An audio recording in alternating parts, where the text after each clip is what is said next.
믿을 수 있나요? 수백 명의 정한들이 온 힘을 다해도 뽑아내지 못한 성검을 한 젊은이가 쉽게 뽑아냈습니다. 막 이제 왕국 최강 전력 기사단장이 유명한 양조촌 바니아에 왔습니다. 주민들은 최고의 술로 접대했지만 기사단장은 말을 탄 오줌보다 겨우 나을 뿐이라고 혐오감을 표했습니다. 청락도 생각지 못했습니다. 기사단장이 말을 탄 오줌을 마시는 취미가 있다는 사실을, 주민들이 수많은 시간과 정력을 쏟아낸 노동의 결실이 이렇게 이원보질하게 평가받을 줄은 그들은 화가 나도 어쩔 수 없었습니다. 옆에 있던 아이미드는 참을 수 없었고 벌레를 술잔에 넣었습니다. 이 행동이 기사단장을 격분시켰습니다. 기사단장은 검을 뽑았고 마력을 사용해 마을의 모든 수원을 봉쇄했습니다. 그리고 성검을 뽑아내지 못하면 온 마을이 파괴될 것이라는 의미입니다. 바로 그때 메리 두 사람이 바니아에 도착했습니다. 주점의 재고가 많지 않아 포획과 동시에 정보를 수집하려 했습니다. 주점의 술은 여러 곳에서 구입하지만 바니아촌의 술은 독특한 맛이 있어 전국 겨디 사람들의 사랑을 받고 있습니다. 이곳에 도착한 후 의외로 강이 말랐다는 것을 발견했습니다. 두 사람은 마을에 가서 묻고 싶었지만 주민들이 모두 광장에 모여 있었습니다. 모두가 힘을 모아 성검을 뽑으려 하고 있었습니다. 기사단장은 주민들에게 화가 나서 성검을 사용해온 마을의 수원을 봉인했습니다. 기사단장의 검을 뽑아내려면 오직 기사단장의 힘을 빌려야 합니다. 촌장은 이 마을이 끝났다고 알았지만 여전히 주민들에게 사실을 말하기 싫었습니다. 그때 아이미드가 왔습니다. 미드에게는 기사단장의 검이 별로 대보려 얻을 것입니다. 자신의 친구인 칠대죄를 불러오기만 하면 이런 건 아무것도 아니라고 생각했습니다. 이 말을 듣고 주민들은 더욱 화가 났습니다. 만약 미드가 기사단장 앞에서 칠대죄의 이름을 말하지 않았다면 기사단장을 격분시키지 않았을 테고 마을도 이런 재앙을 겪지 않았을 것입니다. 주민들은 미드의 거짓말과 장난에 질렸고 이미 매우 싫어했습니다.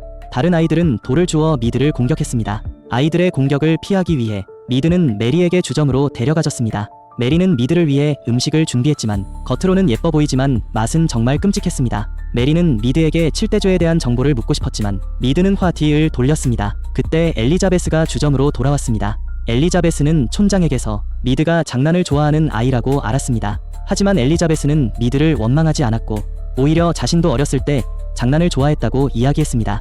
왜냐하면 자신의 아버지는 친아버지가 아니었기 때문에 아버지의 주목을 받고 싶었기 때문입니다. 한 번의 사고로 아버지를 다치게 한 후 미드는 후회하기 시작했고 지금까지도 자신이 한 잘못을 잊지 못했습니다. 마음의 문이 열린 미드는 자신의 출신을 이야기했습니다. 미드의 부모님은 여행객이었습니다. 이 마을에 왔을 때 질병에 걸려 사망했습니다. 외롭게 홀로 남은 미드는 주민들에 의해 키워졌습니다. 미드는 정말로 주민들에게 감사했지만 여전히 진정한 가정을 가진 아이들을 부러워했습니다. 그래서 미드는 거짓말과 장난을 배우기 시작했습니다. 그리고 기사단장의 술잔에 벌레를 넣은 건 오직 기사단장이 모두를 속였기 때문입니다. 좋은 술을 빚기 위해 마을의 어른과 아이들은 아침부터 저녁까지 피곤함을 모르고 일했고 많은 시간과 정력을 쏟아냈지만 기사단장에게는 모두 부정당했습니다.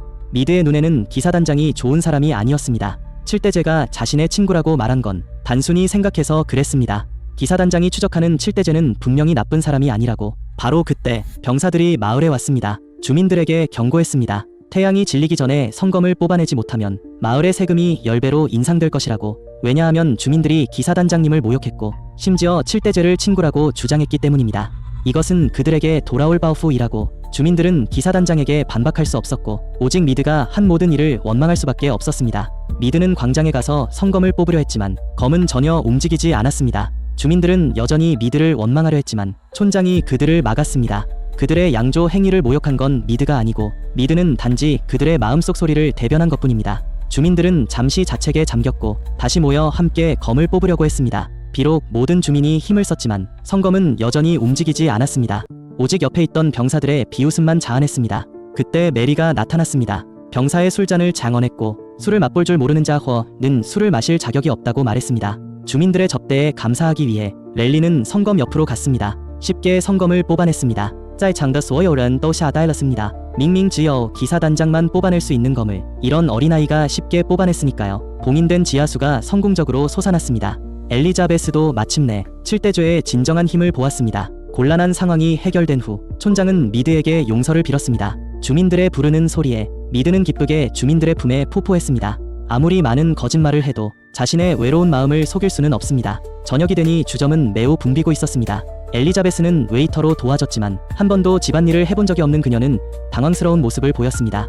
옆에 있는 미드에게 열심히 비웃김을 당했습니다. 미드가 너무 자만스러워 보여 옆에 있는 아주머니는 리드에게 잘 반성하라고 말했습니다. 그렇지 않으면 백몽의 숲에 버려두겠다고. 백몽의 숲은 기사단장도 접근할 수 없는 무시무시한 숲입니다. 리드는 매우 겁먹었고 빨리 착한 아이가 되겠다고 맹세했습니다. 그리고 바니아촌에서 10km 떨어진 성에서 병사가 기사단장에게 보고했습니다. 정체불명의 어린아이가 그의 성검을 뽑아냈다는 사실을. 격분한 기사단장은 바니아촌의 방향을 알고 나서 자신의 마력을 창에 주입했습니다. 바니아촌 방향으로 창을 던졌습니다. 창은 유성처럼 날아갔고 그 강력한 마력을 메리가 감지했습니다.